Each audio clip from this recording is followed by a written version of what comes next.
to today's episode of Conversations with Karen and Kat. I'm Karen Scott Green. And I'm Kat Hardrick. And we have the pleasure today to be here with Abiodun Henderson, the Executive Director of Gangstas to Growers. Woo! Thank you, sis.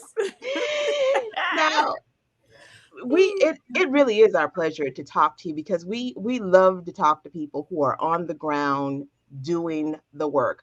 A lot of people talk the talk about like prison reform, about helping stopping the school to prison pipeline, and they talk the talk. But when we have an opportunity to work or to talk with organizations who are actually on the ground and in that space and working with folks, it is always our pleasure to. They got them receipts, girl. Yes, you got the receipts. So Gangstas to Growers is a social enterprise focused on building work-owned cooperatives that provides opportunities for employment, empowerment, and entrepreneurship in agriculture for at-risk and formerly incarcerated youth. That's what we love. The mission is to end the cycle of poverty within our community, to provide a space of healing, to help support a Black-run food system, to end recidivism. Now, sis, that was a mouthful. That's right. Tell us about your mission, your purpose, your why. Yeah, our mission is to regenerate the social, the ecological, and economic landscapes within our community. We want our businesses teeming with commerce. We want our neighborhoods full of fresh food. And we want our young people, our elders, and everybody in between to feel safe and to have hope. Yes. For the future. Yes. I love that. And we just want to be self-sufficient. That's right. Self-sufficient. So and in control of our destiny. Self-sufficient and in control of our destiny. That's and there's so many different ways that we do that within this program. We touching we try and touch every single aspect, just bring so much to these young people to transform their mindset and their lives. And yeah, that's our mission. Just bring that old thing back in a better way. Now, how did you move into this space? So, giving honor to my ancestors that are from the Crew tribe of now Liberia, West Africa. They were known as the hardest to enslave during that time. KRU, Crew tribe. So my father also was a Black Panther, rank and file Black Panther member in Washington State. He was also part of the psychedelic shack and all that stuff too. But, so those are my people, know, and as I grew older and growing up with my aunt, my father's sister, and all their books, about Black life, reading all those things. And as I got older, I was that person, I was a cocktail server at the Hyatt downtown in Atlanta. And I was that person that would be like, what we got to do as a people? We got to do this. We got to do that. So I was a talker, Right. I was watching all the documentaries and doing all. I'm like, it's a shame because the way they treat and say hey to everybody, treating everybody equally, who I worked with, but was talking a lot of stuff. And then the Occupy movement came, right? Okay. And the first thing I thought, because I love taking pictures, I was like, I'm going to take pictures. I'm going to document, like there weren't a million photographers out there. I'm going to document this moment.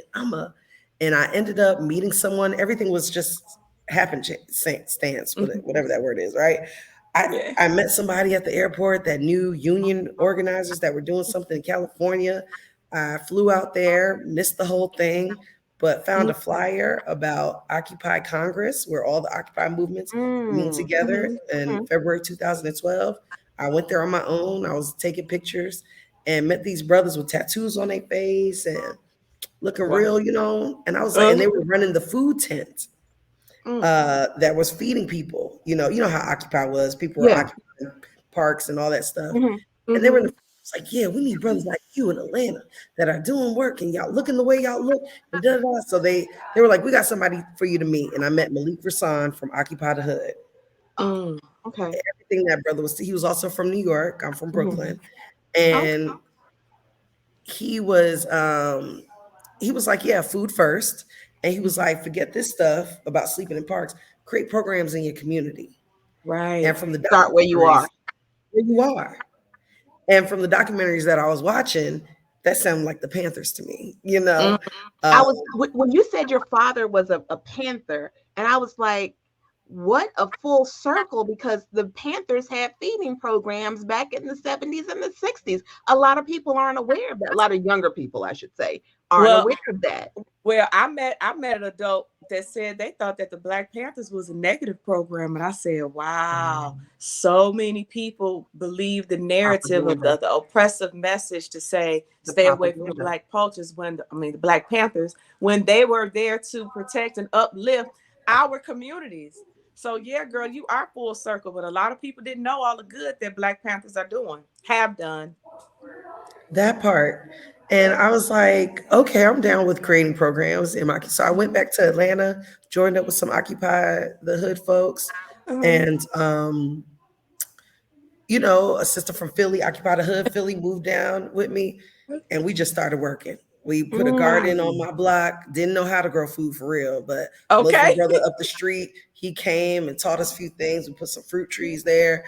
We had babies from the neighborhood running in and out the house, you know, giving them a safe space. Her boyfriend was like teaching vocabulary through rap, and you know, we would try to feed them salads, and found out our corner store, you know, had spoiled dressing and stuff. Just realizing all the issues that we were dealing with, and all that just grew and grew and grew. So by 2013, by the end of 2012, I joined True Living Well's Urban Growers Program. They're a premier urban farm here in Atlanta, Black-owned urban farm. True Living Well? Yes. Now, what area of Atlanta are they in? In the West Side, right near the colleges.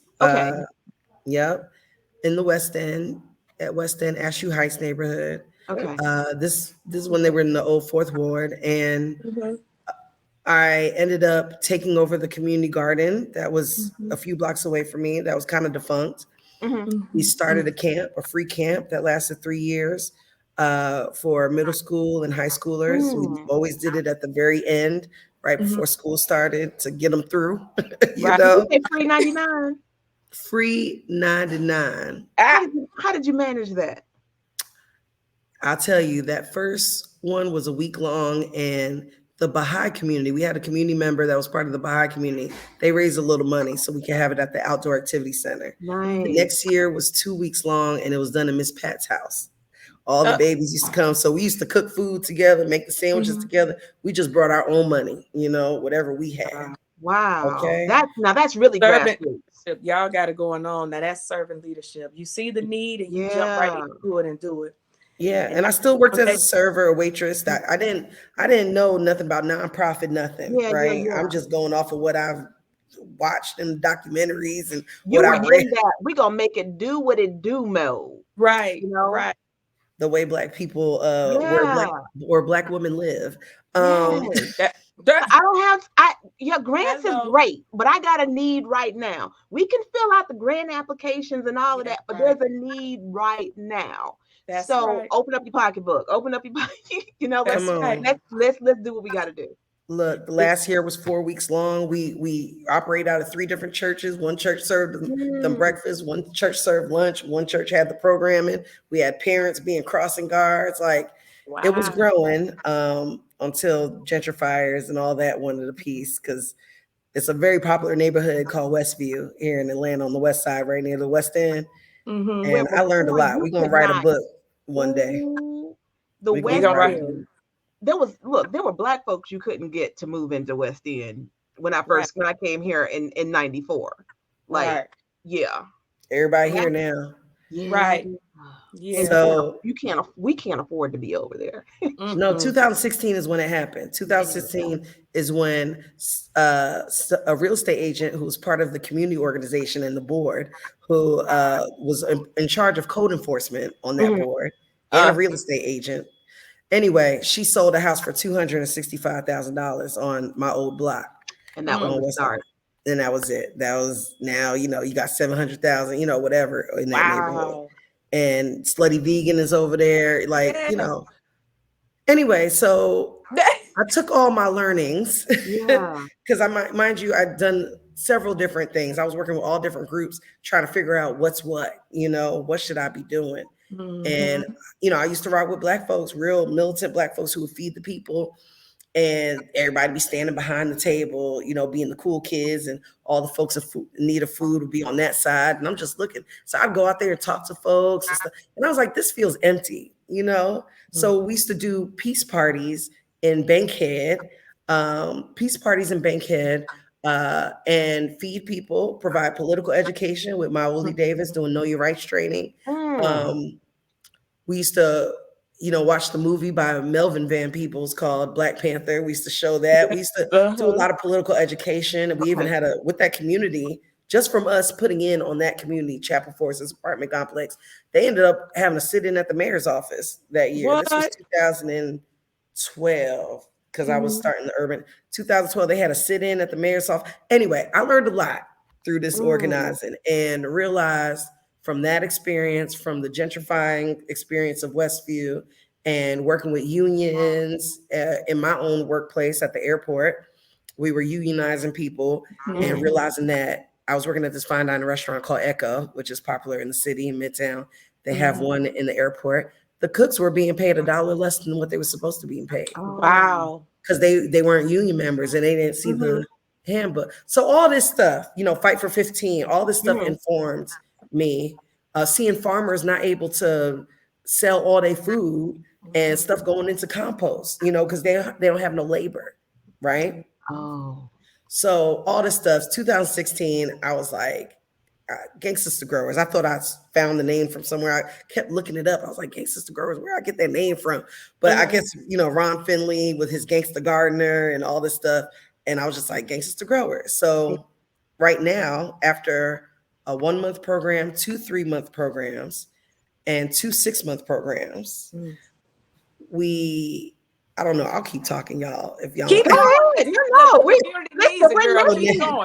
keep going. So now, what Gangstas to Growers is, after all this time, it is now going to be a 1-year-long program. It's starting in October. Won't he do it? That's what it's going to be forever. Because all we were running were pilots. How do we fine tune this thing? What works with the youth? What doesn't work with the youth? So it's going to be a month-long grounding orientation. Okay, where we're going to Mississippi for a week, seeing what one of our graduates is a farm manager at Sip Culture in Mississippi. Visit with them, do some live in some cooperative owned housing in Mississippi. Do all that. Do Warrior Healers Builders with Mama Fia and Baba Akessa that teaches us how to communicate. Hello. Okay, now break that down. Now, Warriors. Tell us more about that program. Warriors Healers Builders. There's 2 elders here, Baba Akessa and Mama Fia. They built this program that teaches you why we communicate the way we do, based on the oppression and our captors. They have all the language. They was like, don't talk about enslaved. Don't talk about, we were captives. Those were our captors. You understand? That's right. But just simple stuff. Besides providing us some context and history, simple stuff like if somebody step on your shoe, just ask them, just tell them, hey man, you stepped on my shoe. Give them a chance to apologize. That's right. You know what I'm saying? Rather than go straight to anger. Right. And also when you see somebody, when you know you didn't do nothing wrong to this person and you see them giving you this energy, please know it's not about you. Right. I always say That's that. right. That person got something going on. You don't know that. if they got slapped in the face that morning. You understand? You don't know if they lights on. So let's I take our, always say that. and then also the biggest thing is how to identify our feelings. There's 6 feeling families: sad, angry, and scared. And there's peaceful, powerful, and we teach the youth this all the time. Peaceful, powerful, and okay, I'm gonna show this to the youth so they can give me a spanking. All right. Patience.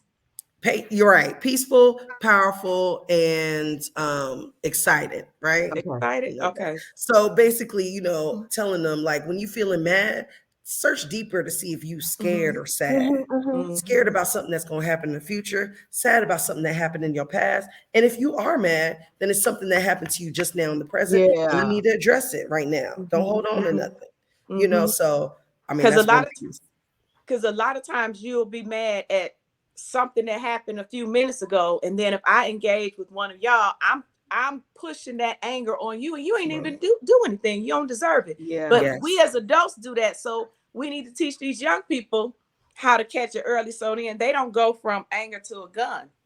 You know, how many times have we said, oh, that waitress or that cashier just got such an attitude? Oh my goodness, that's why I hate coming to. Well, you might have an attitude. Not saying it's right?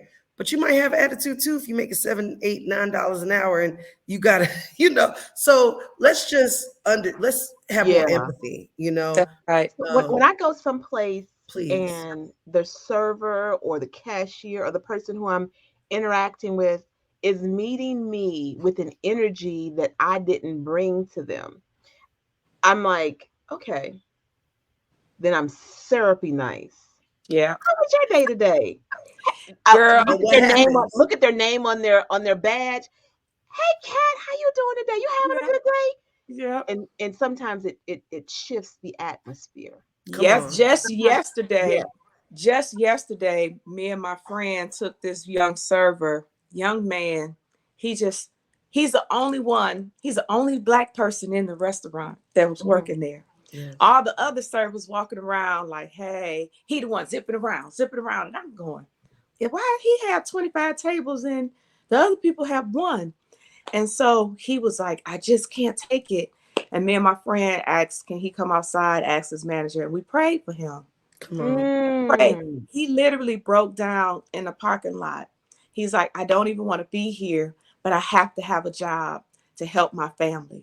And it's a young brother. He, 6'9", he tall, slender, just a really sweet person. And you can just see that these people, working him to death. But, we just prayed over him and told him just keep his head up, and gave him a number so he can have somebody to talk to, because you don't know what a person is going through. And so what you just said, we got to be there for folks and give some positive love, because you don't know what's going on in this person's head. And I'm just really praying, because, girl, I ain't want this young man to like crack, and you don't know what he's going to do. So he needed to know that he was loved, that you have a support system beyond just your nucleus at home. Yeah. And you could see, you saw it in the restaurant. So I won't eat there anymore. I mean, because of how they treat him.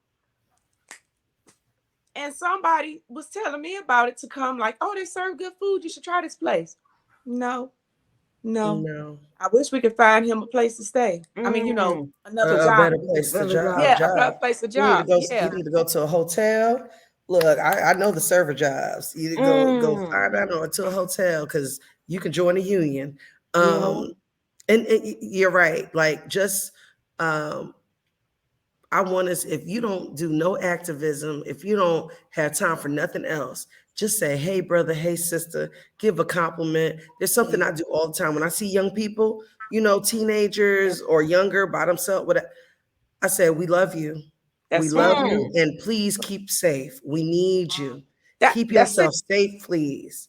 Yep. You hear me? Can you imagine if they get that message 5 times a day from random Black folk? That's right. What kind of, just like Obama being in office raised our self-esteem, right? What kind of incremental shift that we would have if we just, we're kind to each other. So that's just the first month. They're doing all these different grounding moments, right? Y'all are teaching emotional intelligence. Emotional intelligence, because we can't keep dying off of some nonsense. No, some bull, because we stressed.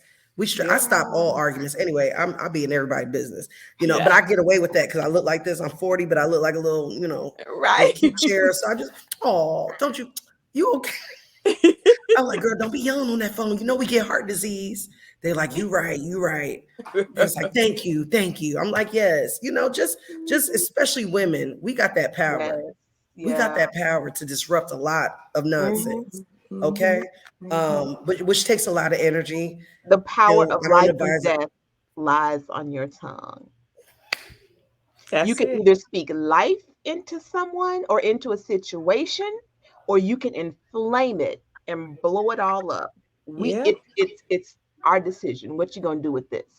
What you Come that's gonna do right. on. with That's Come right. on. And So, I mean, also the program, right? We doing it? this yep. month-long orientation, but and the actual program is where every day they come in, they start journaling and Mhm. a little journaling and reading. We haven't pulled that journaling off yet. This Okay. is going to Mhm. be the program, okay? I'm going because they be like, "What y'all want me to?" What? I'm like, Yeah. "We gonna get y'all to write this time." Right, right, right. But And it's we have very them read powerful. books. We have them Mm-hmm. read books. So last program it Ah, was Asada, and it was Sister Soldiers, No Disrespect.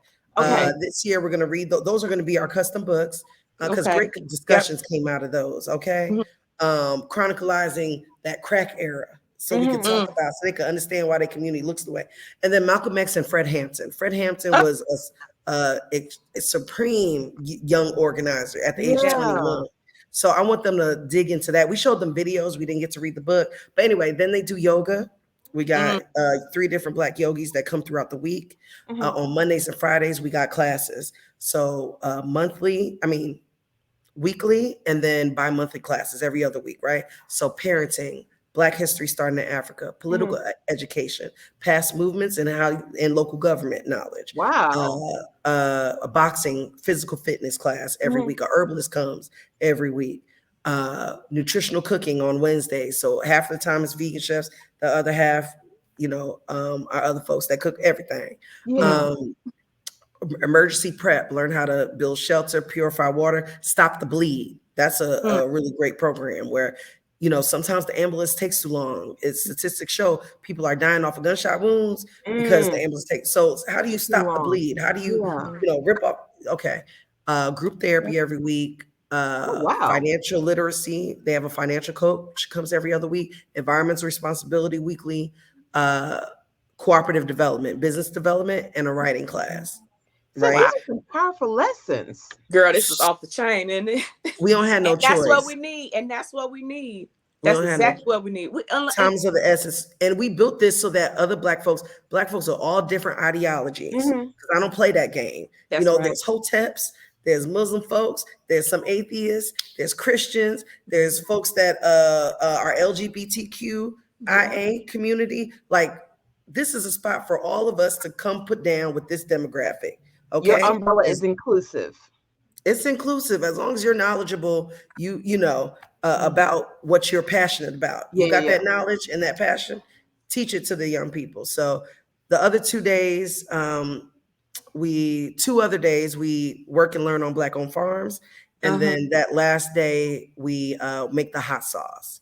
So we're Yeah. building worker owned businesses, and our first product is called Sweet Soul. Mm-hmm. Sweet SOL, soul Mhm. like sun, Mm-hmm. soul like SOUL, Yeah. Yeah. and brings that heat. So it has lavender, turmeric, Oh dark wow. muscovado sugar, uh, apple cider vinegar, is the base. So pink Himalayan salt, like we ain't playing with Mm. the ingredients. I Uh, went to go buy me some, girls. You doing an expansion? What's the deal? Because I saw sold out, sold out, sold out. What now? Where can we find the hot sauce? I'm excited y'all had me build this. Not build. I'm excited y'all have me here. Mhm. And we're building out the structure. Okay. So we in a time of reconstruction. It's Okay. our reconstruction era Okay. where we stabilized and we are fortifying now, and so that we can grow this thing nationwide. So, I was the admin person, the social media person, the fundraiser, the You were program all things. director. While we have 20 educators, 2 farm educators, support staff to be with the youth, we got all that. Mhm. A case manager, we got all that, Mhm. but I was pulling all the strings. So Yes. we had to take a break and get ourselves together so this Okay. could be some real. So everything's coming back in October. We're Okay. building that cooperative with the same youth that were Mhm. building it before for the last 2 years. Mhm. So we'll be back by October. Okay. Definitely the holiday season. We'll be back on the website and back in some stores. So Okay. But in the Good. meantime, if folks want to follow you and get in contact with you, if they want to donate and just follow the progress and see if their children can get involved or their young people can get involved, they can reach you at the come up project atl@gmail.com. Is that right? Yes, they can. You can also fill out a form on the Gangsta to Growers website. And that's Uh,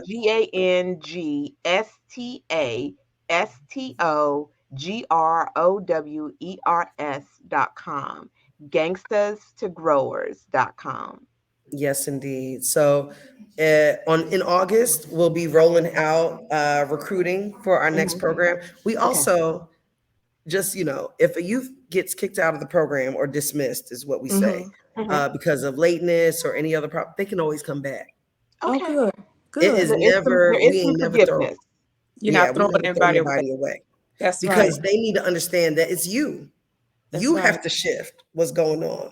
We'll always take you Mm. back, but it's the Right. shift that you got to make. Right. Okay. So you can't go nowhere in those streets. All that, them people, they ain't real. Nah, we Right. real, Yeah. And how Because do you and then anywhere that you go, you got to have accountability, and that's anywhere. So you can't think that the way you live your life is going to continue to sustain you.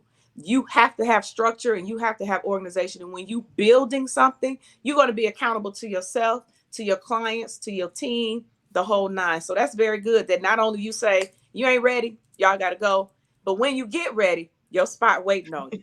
your spot waiting on you. So we also have the youth recruit from their Okay. friends and families, because we Mm-hmm. want those circles, those Mhm. family Mhm. to peel out. You know what I'm saying? And Mm-hmm.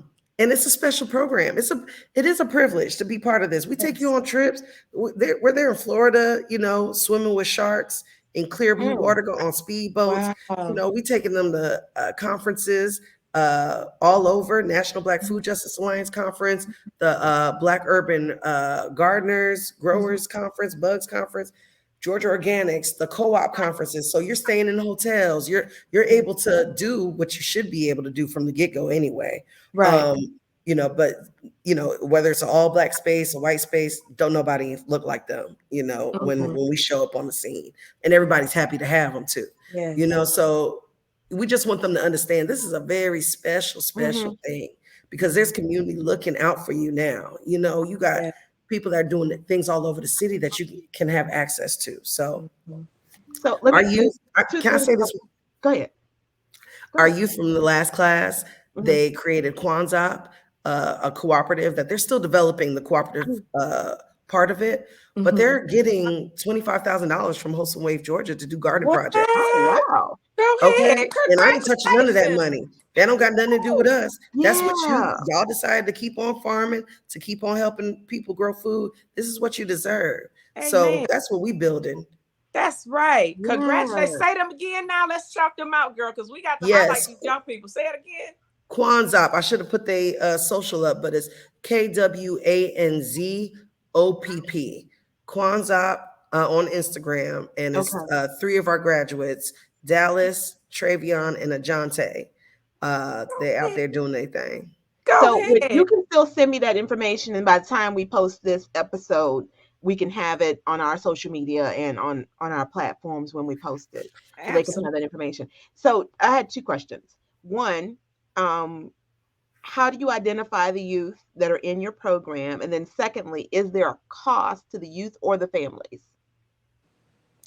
Um, when we first started, I was canvassing. I canvassed the Okay. neighborhood around the specific farm, True Living Well, because only 1 month long in that program. I went around in that neighborhood where the program was going to take place and found our youth. From there, it is word of mouth. It is we recruit from Covenant House, the homeless youth Okay. shelter, Okay. 18 to 24-year-olds, and then Mhm. we talk to public defenders as well. So there's a Mm. network of public defenders that look out, and say this may be a good person, this may be a good person Mhm. for Okay. your program, and they don't have to be a good person for the program. Yeah. Sure. Yeah. No. It's just they're getting out right on time to Right. coincide with the beginning, that type of stuff, Mhm. because Right. we'll take everybody, That's right. we'll take everybody, because we have methods of healing here, That's right. That's right. so that's a way. And then there is no cost. We try Amen. to provide martyr cards at the beginning. You know Nice. what I'm saying? We try to get you there. figure out how you need before you get your first paycheck. We provide them with at least 4 to 5 different shirts, a book bag with the books and everything that they need. Soon we want to get them computers. That's some future stuff. But we provide them with their shoes, the boots, they're for the garden, and some folks we went shopping and got pants, whatever you need. Yeah. Where can people donate to you? Because you need a lot of support with that. That is not cheap by no stretch of the means. And, feeding the soul and the mind, we need to continue to support that. So how can people get with you and make donations and volunteer? So we have a Patreon, Gangstas to Growers on Patreon. Please. That's the only thing I'm gonna mention. Please become a monthly contributor so that we can plan out our future even better with y'all help. Our end goal is worker-owned cooperatives, worker-owned factories. Okay, we're already growing the bamboo. We want to create products, sustainable products, everyday sustainable products out of bamboo and industrial hemp. Okay, we're going into green construction with this program as well, so that we're learning how to construct things. But that for me, besides all the different cooperatives that the youth want to start, is like where we're trying to really get some worker-owned factories going. That's right. So please Patreon this thing on out so we can $10, $5 a month, $1, whatever you can do. Right. That's right. Make it a sustaining gift. So you were the recipient of the 2020 James Beard Leadership Award. Tell us about that. Yes, there is a dynamic sister, Dara Cooper, who not only was part of the Malcolm X grassroots movement in New York, where my cousin was doing some work, but she is one of the founders of the National Black Food Justice Alliance. And Dara she's also on the board for the James Beard Award and has been able to help uplift Black folks. So Leah Preminen with Soulfire Farm, Edna Lewis, the elder who has passed, who brought our Southern cooking into fine dining. So a lot of people were honored. A lot of more Black folks are now being honored by the James Beard Award or Foundation, because Dara Cooper and others are on that board. So that was exciting to be recognized. We've been in Bon Appetit magazine for the hot sauce. We just did a show with Shaquille O'Neal and Killer Mike called The Game Plan that was on TNT last year. And now we need more money, y'all. Press is good, but I know that's right. Like, look, because that experience was something else. But the James Beard Award, it was exciting to have the youth be able to feel special. You can see Quan, who's in that video. He's from the first program from 2016, where it was only a month long. Once we created a 6-month program, we brought him back, right, to do the whole program. So just to see him smiling, and when I say that was a baby that, curse out his mama, curse out you, curse out, the anger issues that young man had. He came to us when he was 18 in 2016. He's like, you say, what the F you mean, Miss Abby, da da da. And we ain't throw him away though. That's and right. Guess what? He got a daughter that he treats like a queen. Amen. He works for the city. You know what I'm saying? Doing recycling. He's still part of Sweet Soul. Yeah. He promotes healthy videos on his Instagram. Wow. You hear me? He was like, oh yeah, I don't even want to smoke that weed because they put chemicals on the weed when they're growing, the pesticides. I said, come on, baby. Go ahead, brother. So there's a video that's on YouTube and also featured on your website. We're gonna play some of it here. I'm gonna present that together.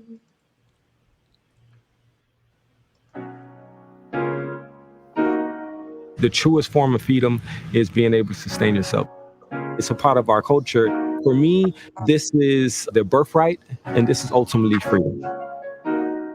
Gangstas to Growers is an agribusiness training program for formerly incarcerated youth. The mission is to end the cycle of poverty within our community, to provide a space of healing, to help support a Black-run food system, and to end recidivism in our community. Before I got involved with Gangstas to Growers, I was in the streets. I was incarcerated in the middle of 2015, and the experience, I wouldn't wish that on my worst enemy. We have young people with their brains still forming, locked in a place that's not offering any types of therapy for the generational cycles of trauma that they've been through. So now we see folks that are just yearning for love and empowerment. The neighborhood prostitute came to me and she said, in a neighborhood of death, this garden is life. And that actually took me to tears. There's life here. There's tons of life. A lot of times people let me know that the first time they seen a sunflower was in this garden. I joined Gangstas to Growers in 2016. I learned people skills. I learned seeding, growing, harvesting, composting. It has taught me that I can grow food myself because I've seen it done. I have power. That's right. When we developed the program, we knew that we need to make a product. To create real generational wealth, we have to produce things. Oh, look at y'all. Oh my God, I can't take it. Y'all made me so proud. The sauce is the boss. The hot sauce is called Sweet Soul. What I learned from making the hot sauce is that actually cutting up the ingredients and doing every step, it makes the food better. The people love that when you tell them that you actually making it yourself. I'm just really grateful for Abby, Gangstas to Growers, and y'all coming here because y'all an example right now. Right. Miss Abby deserves the James Beard Award because she'll try to lead you in the right direction and help you no matter what. I know this because I've experienced this. To me, the greatest seed that can ever be planted is the seed in the minds of a youth. Abby is really on the front lines and she's really doing this work. Gangstas to Growers is saying that everyone is worthy of love, knowledge, and economic empowerment. Our goal is self-sufficiency, and James Beard Award is putting us right on that track. Go ahead, girl. Awesome. It's too much. It's too much. I'm sorry. Girl. I They really, blew your flowers, So but proud you of can still you. smell them, sis. but it's not about me, and Mhm. we ain't done nothing yet, to be honest. We've done some stuff. I'm not trying to not value what we've done and where we're at, but we got to stay humble. Like, That's right. let's see the factories. Let's see some generational. Let's see, 500 young people that are repping Gangstas to Growers and are going around the country and, are becoming leaders. Let's see them. Maybe some of them take office if they want, start their own stuff, and believe in cooperatives, and not this entrepreneurial model where it doesn't fully benefit everybody. Let's it's starting, but we stay humble because we ain't doing nothing yet. I ain't getting caught up in all that. You on your way though, girl, because you are allowing all these young people to have some hope. They're getting the tools that they need to look at themselves and say, I am loved, I am valued. So I don't have to know, I no longer have to hurt myself, and I no longer have to hurt anybody else. Amen. And can I just tell you, Sister Henderson, that you are the pebble that started the ripple, right? Say that you're downplaying your role, but you are starting the ripple. And so these young people are the ripples and the waves and the tides that'll go out from the work that you started. Amen. Amen. So from your mouth to God and our ancestors' ears. Come on, let's rock and roll. That's right. Yeah, girl, it's such an honor. I'm so glad I had the privilege of meeting you at our dinner. She got an award then too, girl. The girl is doing it. And just, to be in a space with her and all those other great women too, just doing a lot of great things in our community. And it is a collaborative. We got to stop thinking that it's just one entity. If we all lockstep like our ancestors and the villages that we all are the tapestry that we're part of, then we can move so much faster. And understanding the language and the history and what you do and how you do it will help you now understand why you need to cut that stuff out. Hello. That part. That part. But as always, Sister Henderson, It was a pleasure learning and speaking with you. Mm-hmm. And we want to thank you for joining us on this episode of Conversations with Karen and Kat. Well, we are impacting the world one conversation at a time, sis. Thank you so